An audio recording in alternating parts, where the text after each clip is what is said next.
In just a week, I'm setting out on the adventure of a lifetime, heading all the way up to the North Cape. But before hitting the road, we've still got some unfinished business. So let's start with arguably the most important part, getting the solar onto the roof box. And since the roof box isn't flat, I got some matching ABS, which we should be able to just use some acetone and then glue it onto the top and make an even surface for the curved solar panel. After peeling off the protective cover, you gotta figure out where the solar panel will go, and we can mark up the spots where you're gonna put the shims. So in the front, I want to have full sheets supporting the panel, but then over here, there would be way too much material, and the ABS is super expensive. For those 3 plates alone, I paid 50 euros, which means I want to make a little supporting feet with the 3mm, and then use the thicker 5mm panel to get a continuous curved support piece for the panel edges.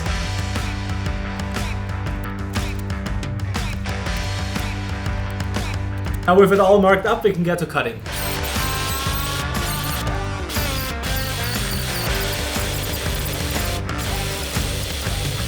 Now that made a huge mess, and instead of just cutting through the ABS, the table saw pretty much just melted the edges. But after some cleanup and running it through the sander, we've got all the little pieces now, and I think we can start trying to fuse all of this together.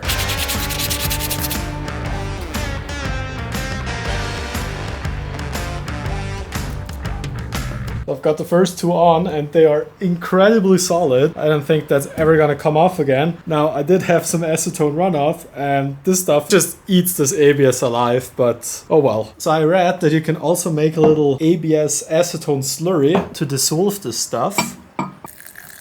No, I would not drink that, but I don't know. Takes a while. Maybe I'm just gonna stick to the other method.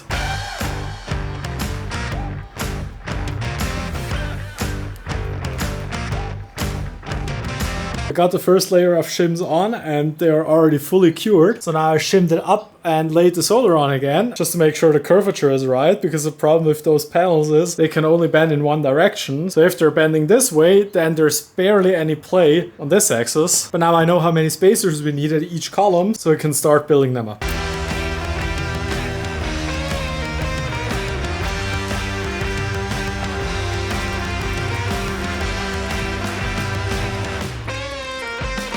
So both of the front pieces and all the shims are on. Now also kind of painted or sealed up the outside, so they are pretty smooth now. Then I welded together the long pieces, which are gonna span across, but it's still quite soft, so that has to dry overnight. Now in the meantime, not sure if anyone remembers, but I tried tinting the back window and it went pretty bad, but I really can't have the van be as see-through as it is right now. So I'm just gonna try again, and unless it comes out completely disgusting, then yeah, I'm just gonna live with it for now. So I've got all the tools and materials we need, and I also just read the instructions again. And my hopes sure aren't too high, but let's just give it a go. I think the worst thing that could happen is just having a super wrinkly back window. Still better than what we have right now.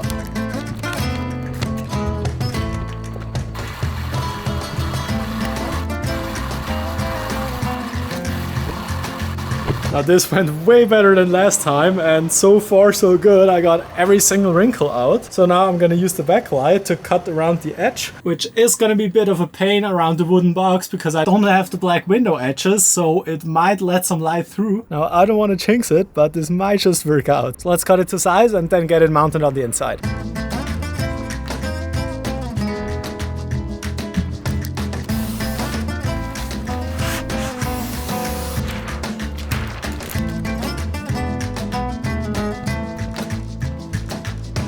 Well, it's done and I'm so happy. It's kind of hard to film with the bright background, but I think it blocks around 70% of the light, so it's not super dark, which means you can still look into it. And I went for one like that on purpose, because if you have completely tinted windows, you're likelier to get a break-in, or at least that's kind of what the internet says. Now the sliding door is still completely see-through, and unfortunately I don't have any tint left since it took me 2 attempts. So I just ordered one more roll, which set me back 60 bucks again, but yeah, I think that's worth it. The 2 pieces had lots of time to cure up, and after adding 2 more shims, I sanded all of them and also finished up the 2 big pieces. So now everything's taped up and ready for the big glue up.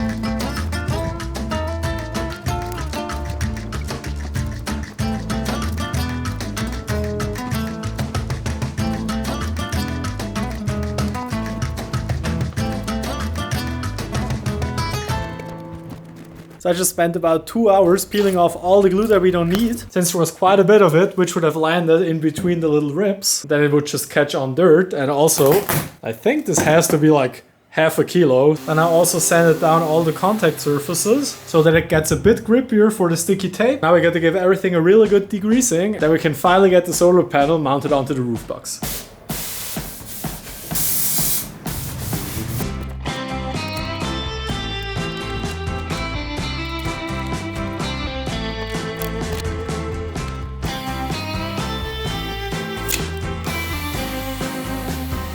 Well, it's pretty flat in the back. It did come out quite a bit wavy in the front, but still sits on here super strong. But anyways, while there's still sun out, let's get it on the roof and then generate some power.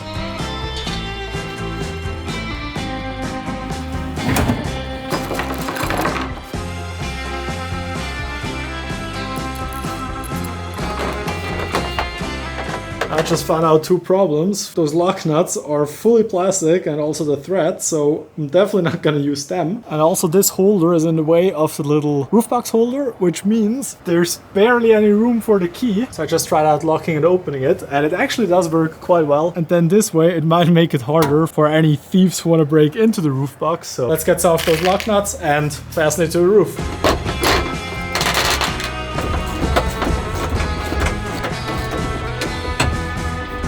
Well, change of plans. I lined it up in the front as well, and now there's no room to get to the key. So I don't think we have too many options aside from just taking off the sides. We don't need those anyways, I guess. Then I can also get rid of the roll, which just adds weight. Let's get those off.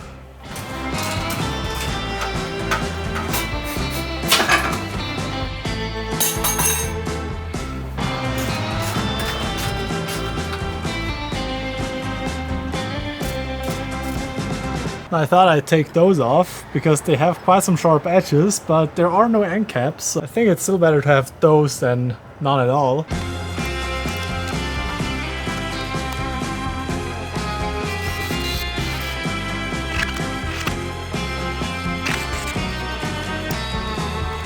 I gotta say, the solar panel is turning wavy a bit too much for my liking. It still holds super strong though, and there's no way of getting it off. And at least the front and the back are completely flat. Now onto the cable, which is too short to fit into the little box. So I got an extension cable, and with that we should get it to work. Also, the van looks so much different without the roof rack sides on. So let me know in the comments what you think about it. But once I'm back home from the trip, I really gotta do something about those end caps, because it looks horrible.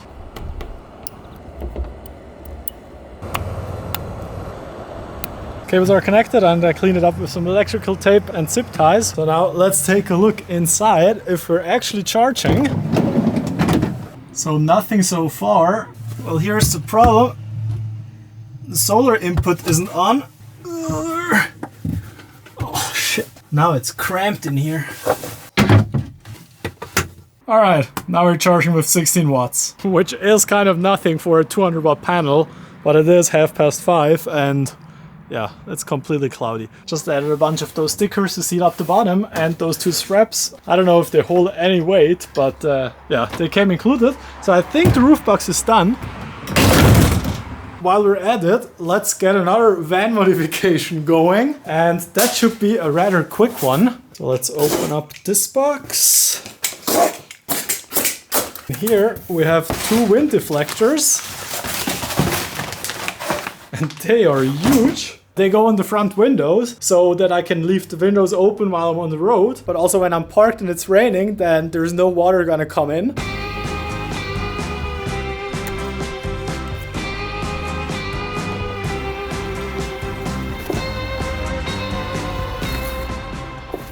Now I don't want it to get busy, so...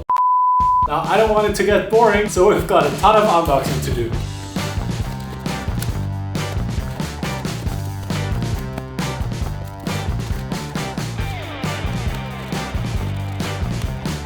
Well, I thought I could organize it a bit, but it's just way too much stuff. Like, I don't know what's got into me. So I've got some fluids for the car, then there's some gadgets for in the car, I don't know, some tools, heated blanket, my shower canister, and then some stuff for the oil change, as well as those ginormous ramps. And then over here we have some magnets and insulation and some fabric to make the window blinds. I think we just gotta work through this stuff and then either organize it or put it into the van. So yeah, let's start with the easiest one.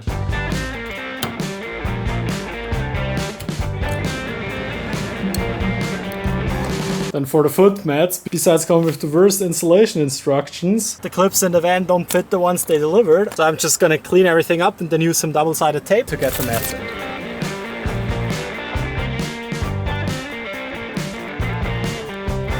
I only glued in this side for safety reasons. This one's in as well, and it's looking really good. And those mats are super solid. Next up, I got one of those digital parking meters. So let's stick that to the windscreen.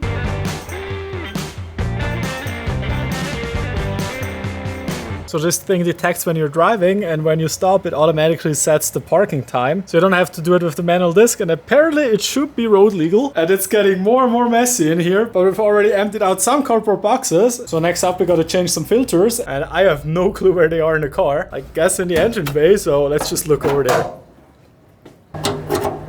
So I think the main air filter is gonna be in here, but then the cabin filter, no clue about that.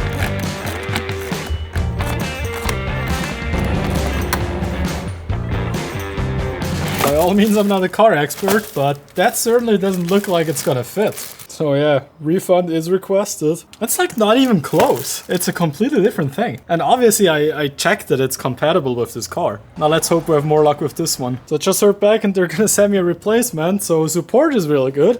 What isn't good are the instructions they provide. So they said the interior filter is somewhere down in here. I googled again and turns out it's up here. And this thing looks so dirty. That's full of needles and stuff. Good thing we're cleaning that. This doesn't fit either. What are they doing? So I just wrote them again and I cleaned off this one, and unfortunately it has to go back in the car. It is really gross. Let's just hope the parts get here before I leave, but I probably gotta install them once I'm on the road anyways. So let's see what else we can do in the meantime.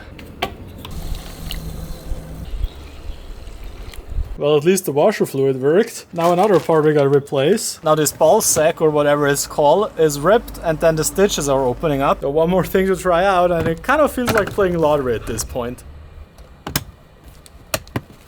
I mean, it fits, but just look how trashy this is made. The old one at least had a Velcro across the entire height, but this one... Alright, so I take everything back I said about the good support. So I asked them again for the interior filter, and they were like, well, you ordered the wrong one. It literally says on the app that it fits my exact model, and she's like, well, you ordered the wrong one, it doesn't fit. Well, I know it doesn't fit, so please send a replacement. And yeah, they don't want to send a replacement. So yeah, she just left the chat. And as for this trashy thing, I had to use super glue to close the big hole, and now, yeah, it's not nice, but it's okay-ish, I guess. Well, the verdict is in. I'm not gonna get a free replacement part after all. Apparently, I'm the idiot for using their search, so never gonna order from Autodoc again. That's for sure. So I'm just gonna look for a parts store on the road and then buy the filter there. Let's continue with the unboxing.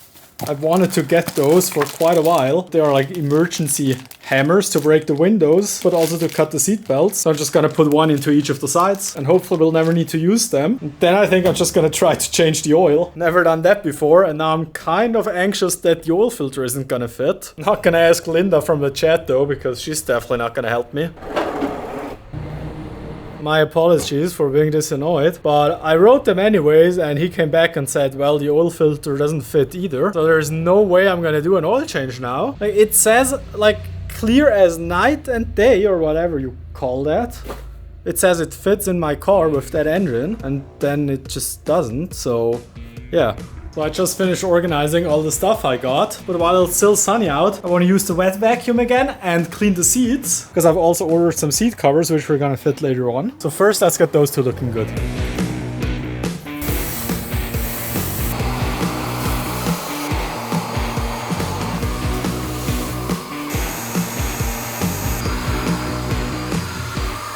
Now just look at the dirty water. That was very well worth it. Now let me quickly take you through all of that stuff. We've got some refill fluids, which I'm gonna take on the road, and some glass cleaner with a window cleaning tool, because apparently the roads in Sweden are buggy as heck. Window drying towel. Then I had to get this Arctic White air freshener. I mean, that was just too fitting. AC service spray, but I'm only gonna do that once the interior filter is new. Then we've got kind of the repair section. So 2 warning lights, self-sealing tape, cable ties, and a tire repair kit. Then just the basic jump starter, which also doubles as power bank and flashlight. So I thought that was pretty handy. Then more repair stuff and some tools. And then over here is kind of the living comfort section. So I've got a little washing bag. It has those knobs on the inside, which makes washing up pretty easy. Then the heated blanket for the cold nights up north. And in here is a cutlery set. Now I didn't particularly like the colors, but it was just the cheapest ones with the best reviews. So an air gun for the compressor in the back, some fuel canisters, and then what I want to try out right now, this is going to be my shower. And it doesn't look too luxurious. Basically just a battery powered water pump with a shower head. There's one of these shower sponges, which I'm definitely not going to use. Oh, and also I've got this toolkit, and that was so cheap on Autodoc. I got to give it to them. The prices are incredible. I paid 45 euros for that. Tank is about halfway full, so we can turn on the electric pump and lower it in the water. Ooh. That's some good pressure. I don't think you can turn it off though. Oh, you can, but that's probably gonna destroy the pump. And it also shows you the water temperature. Gotta be a highlight of the day. Time has come and today's already the last big build day out on the driveway. And we still gotta give the van a deep clean, sort through all of that stuff, put together what we need for the road trip, temporarily insulate the sliding door, because I just didn't have enough time to properly finish it up. But that will be a project for after the road trip. But first I finally received more of the window film.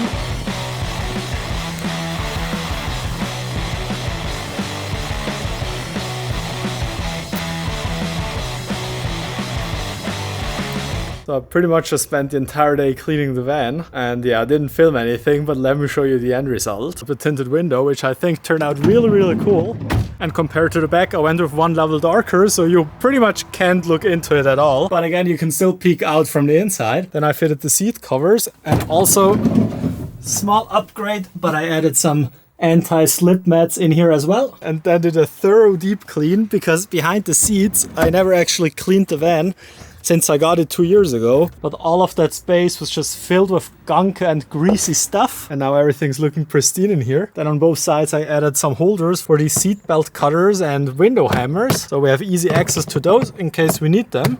Then also in here we've got a small fire extinguisher, a safety vest, and 2 of those warning blinky lights. And when I cleaned out the AC vents, I used about 20 of those swabs, and that's just one of them.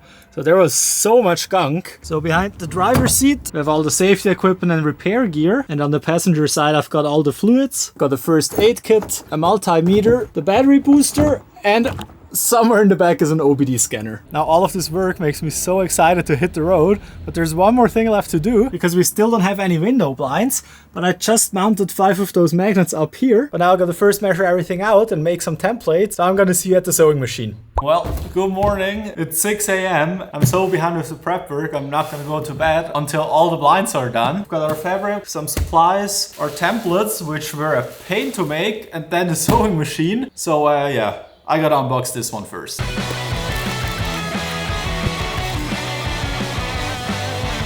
Well, I'm so done for. There's like 30-step instruction just to get the thread on.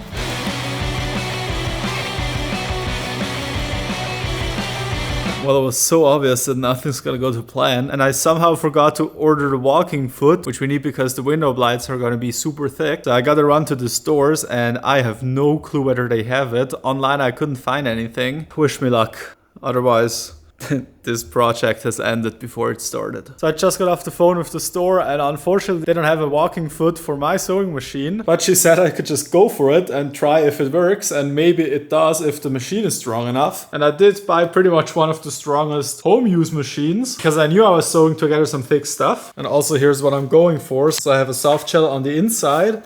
Then I have this black liner, it's called. Honestly, I have no clue what it is, but I just thought it would work maybe. And then in the inside I have 2 times 10 millimeters of Thinsulate. Let's see how it works. So I've got a straight stitch with 2 millimeters of length. I don't know if that's millimeters. By the way, I did use a sewing machine before, but that was like 15 years ago. I just hope I don't stuck the needle in my finger. Otherwise, my expectations really aren't that high.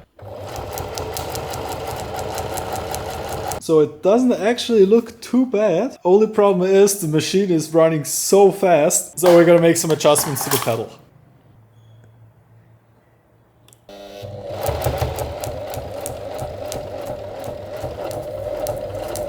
So on top we have the last attempt, and I gotta say I'm super happy with that. I did include only one layer of thin insulate, but the blinds would be a bit heavy with 2 layers anyways. I think we just gotta go for it now.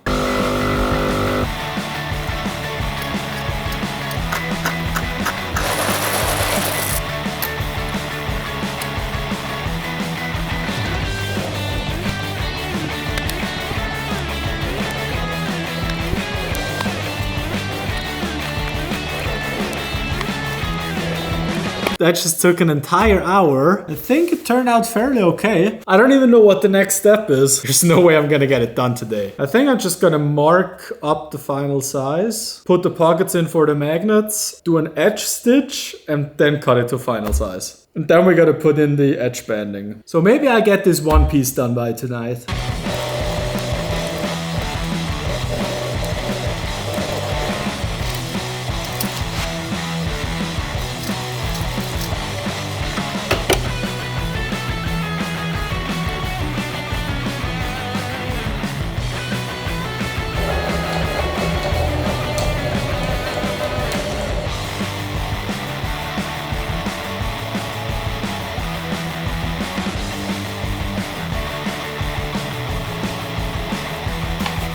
I'm pretty happy with them so far. I mean, hopefully so, because I spent about 25 hours in total. I'm pretty sure that if I wasn't in a hurry, I'd have actually enjoyed the process because it was pretty fun. But enough talking, we gotta see if they fit.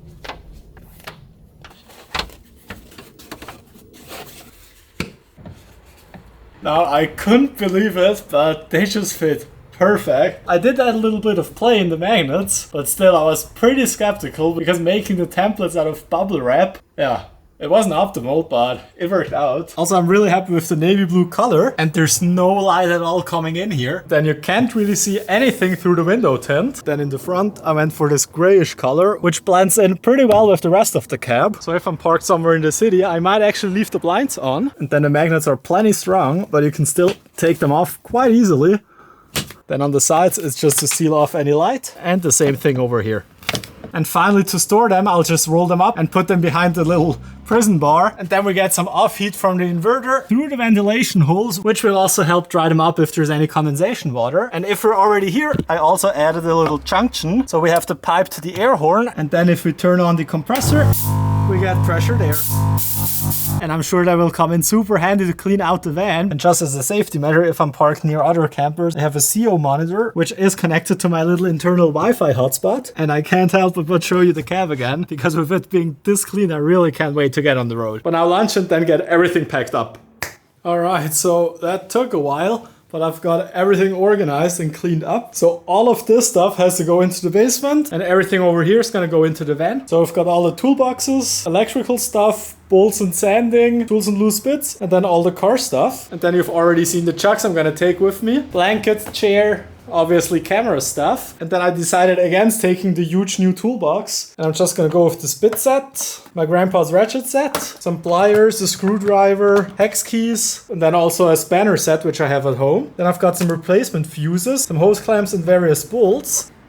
Thread locker, glue stuff, paint repair, and then in here more supplies, tape in various colors and dimensions, and also cable ties. And yeah, some bungee cords. And I've got all the rest at home, but I'm not gonna bore you with that. There's one more little but super fun project. Well, actually there's 2 things left to do. First is add a GPS tracker, and for obvious reasons, I'm not telling you where I put it in the van. I mean, hopefully none of my viewers wants to steal my van, but still, don't have to make it easy on purpose. And then the second one I'm super excited for. So I've seen so many channels use a Vantrue dash cam, and when I did my research, they kind of came out as one of the top brands. So I reached out to them and asked whether they just want to send over one of their flagship models. And funnily enough, they said, yes, let's do that. But no need to worry, there isn't a formal contract, there's no provided script. They pretty much just sent the product and I can do with it whatever I want. So I think that's pretty cool. All right, so let's take a look at everything we've got here. Now the camera is way bigger than I thought, but it's looking really well made. And I've already put the CPL filter on, so we shouldn't get too many reflections. Then the holder for on the windscreen. the camera for the back, but unfortunately I don't have any time to run the huge cable, so that has to wait for a later date. And then to wire it up, you could either use a cigarette lighter, but then you'd have a cable going through the car. So they also sent me the hardwire kit, and here we need to connect the negative, a positive, and the switch positive, which turns on when the car is on. And for that we've got these power thieves, or whatever they're called. And looking at my van's fuse diagram, so for the switch power I'm going to use a cigarette lighter, and for the always on I'll use the OBD port. And since you don't want the camera to drain the battery, you can choose some settings where it will shut off. And in the future I'll definitely hook up the dash cam to the battery in the back, but I don't have the time right now to route the cables over there. And since I'm gonna drive at least 200 kilometers every single day for the next 1.5 months, I'm not worried about the battery going empty anyways. But for now, let's get this all wired up.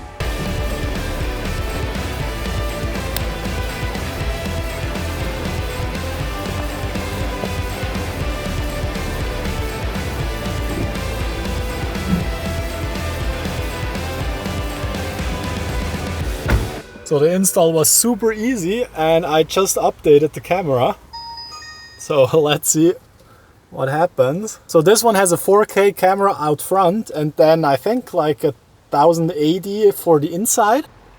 Now that's weird. I gotta set it all up again. So let me do that again real quick. 2 minutes later and it's working again. And with that out of the way, I really can't believe it, but I think my van is road trip ready. So now I'm gonna take it on a test drive to my grandparents and then head home and get everything packed up. Well, I gotta say I'm so lost right now. Like 6 p.m. I gotta leave tomorrow morning and I just have no clue what to bring. Now I think I have way too much stuff, but yeah, let me show you. So here's all of the small bits, then some food, all of the electrical stuff, camera gear, bathroom kind of section. There's more under here, then my bed and all of the clothing. And I don't want to do laundry every single week, so I'm pretty much bringing my entire wardrobe. It's kind of a lot. But also the weather is kind of shifting around and there's temperatures from like 5 to 35 degrees. Also, I still gotta edit this episode because it's coming out tomorrow. It's gonna be a long evening for sure.